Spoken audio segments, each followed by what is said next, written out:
Be sure to follow my Twitch over at twitch.tv/Daltnix. Thank you. In today's video, I'm going to be showing you one of the strongest Warlock builds to ever touch Destiny 2.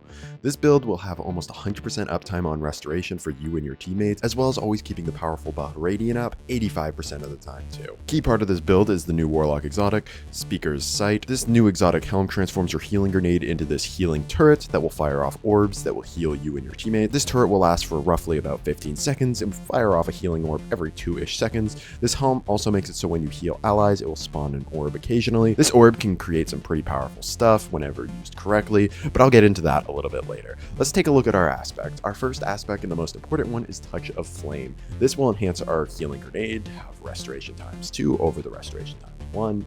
This also includes our healing from the turret, making it restoration times 2. I really don't need to say it, but this is ridiculously strong. The amount of sustain that you and your teammates are going to have is sort of ludicrous. This exotic with this aspect makes it so you will pretty much win every primary 1v1, given you don't overcommit to anything. Just this aspect alone with this build is very broken, but this build has so much more going for it. The second aspect we're going to be using is the new Hellion aspect.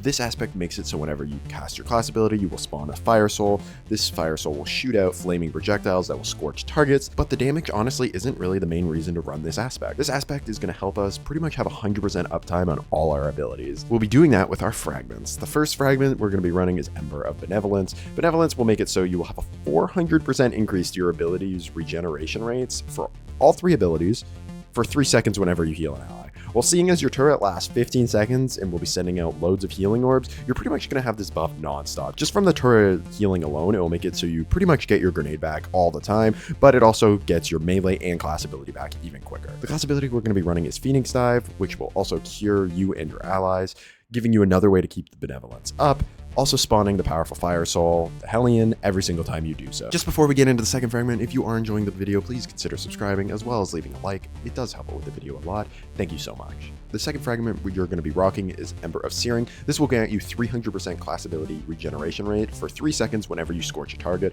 This is really strong because the Hellion pretty much makes it so this will loop on itself. So you pop a class ability, you'll get the Hellion, your Hellion will scorch somebody, activate the buff. This will make it so you get your class ability back even faster. Then whenever you heal somebody with the Phoenix Dive, you'll also proc Benevolence, so then you'll have both of them going, making it so you will get this class ability back faster than you could possibly imagine, making it so you will always have that Fire Soul up. Then it will also make it so you have Benevolence up, so you will always be boosting your other abilities, your melee and your nade regen, all the time, making it so you will have as many abilities as you'll ever need. The third fragment we're going to be running is Ember of Solace. This is a no-brainer. Make it so your restoration and radiant effects last longer, very strong. Then lastly, we're going to be running Ember of Ashes to give your Hellion and melee a little extra oomph. Now let's talk about the artifact real quick, because there is a perk in here that brings this build from being OP to downright insane. That perk is Radiant Orbs. This perk will make it so whenever you pick up an Orb of Power, you will become Radiant. As we talked about earlier, our wonderful Helmet Exotic will spawn an Orb of Power whenever we heal allies. This happens pretty occasionally just from healing people from the turret or your Phoenix Dive, whatever it may be. So not only from the turret are we going to get restoration times 2, it makes it a very easy access to get Radiant as well. So Radiant, restoration times 2, and the Hellion means we have 3 different ways of getting our leg up on our opponents, which is just downright crazy. Not to mention our teammates can also pick up this orb, so they will also have all these advantages as well. This orb actually does so much for you, and it can actually do even more once we get into the mods on our armor. On your helmet, I would just run 1 Harmonic Siphon for whatever primary you're using and a targeting for the primary, and then if you got room, targeting for whatever your secondary weapon is. For your arms, I would run 1 Impact Induction to help get your nade back faster, then I would reload mod for whatever your primary is, and then a dex mod for your secondary. For the chest, we'll make this easy. I would just run 3 Unflinchings unless you're using a sniper. If you're using a sniper, then I would run 2 Unflinchings for your primary and then 1 for your sniper. Then for the boots, this is where things get a little bit complicated because there's 2 different ways you can really build this out. Because with how often you're going to be getting orbs from our beautiful exotic, we can really double down on the healing that we can get and run recuperation and better already. So whenever we run over an orb, we'll just get full health right away. Or our second option is diving into something a little more lethal and putting surges on our boots. So if you go with this option, anytime you pick up an orb, you will get Radiant as well as the surges. So anytime we pick up an orb, you're going to get Radiant and then also get your surge mods, making it so you'll do 3.5 to 5.5, depending on how many surge mods you have on, of extra damage just from picking up an orb. Overall, the option you should pick, I think, really depends on the weapons you plan on using. I recommend heading over to d2foundry.gg. This website is great for figuring out all the perks, time to kills, ranges, all that fun stuff.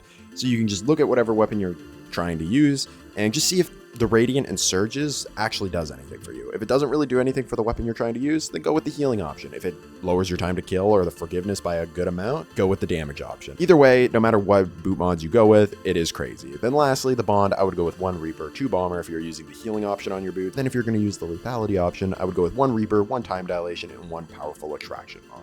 In terms of weapons, I know I said you can use whatever you want, but I do have a few recommendations that really elevate this build. The new exotic pulse rifle Red Death is a monster in its own right, but gets even better with this build. It will constantly be giving you and your teammates cure whenever you're getting kills, which makes it so it will proc Ember of Benevolence even more. So Red Death, or honestly any heal clip primary, are amazing for this build. Then the second pick I would recommend is actually Ace of Spades. Not only is this a very strong hand cannon, being one of the strongest hand cannons in the game, with Radiant and 1 Surge mod, this bad boy can 2-tap with Memento Mori. This makes for an incredibly broken 2-tapping ace build with infinite restoration times 2 pretty much all the time. Honestly, there's not much more you could ask for this build, especially if you're looking for something super lethal and super consistent. It also builds into ace a little bit more because ace you typically want to play with your primary a lot, and this build is what you're really going to be focusing on, is keeping your space and playing your primary. Ace is just such a perfect weapon for this build. The only thing it's missing is having some form of heal clip, but it's not really needed at the end of the day. But like I said, any weapon will really work for this build, but these few options such as Red Death, heal clip, or ace will all bring this build to the next level. Let's talk about the playstyle you should be really using for this build. You're going to want to play your primary a lot. If you're going into a fight with shotties or other one-hit kill weapons, the healing doesn't really do a whole lot for you. So you want to play cover and let your turret heal you as you're fighting people. If someone else is running tier 10 recovery, which most players do, they're not going to be getting their health back until roughly 6 seconds after, not taking damage. But so if you can constantly keep healing, you're going to out-sustain them so much quicker than they'll be able to out-sustain you, meaning you're pretty much just going to win every primary fight. You're always going to be topped off. One thing to know about this turret is enemies can't shoot it and they can break it. So if you want it to stay alive, make sure you put it behind cover. Typically not too bad. The orbs track pretty hard and it doesn't really matter. Just one thing to know, don't throw it necessarily in the open. But overall, this build is just incredibly broken and stupidly strong, no matter what aspect of the game you're playing, whether it's sixes, trials, or comp. It's just stupid strong. Something like Trials, it's honestly probably better just because it's a bit of a slower game mode, giving you more time to heal. Or stuff in 6v6, it can get a little chaotic and you need to spawn flip and you can't, stay close to your turret all the time. But overall, get out there and try this build, my Warlocks. It is so strong and super fun. The rest of the video is just going to be a gameplay that I got 32 and 0, so 32 with 0 deaths, with using Ace of Spades, using this build. Thank you guys so much. Remember to leave a like and subscribe if you did enjoy it and made it this far. And you guys have a good rest of your day.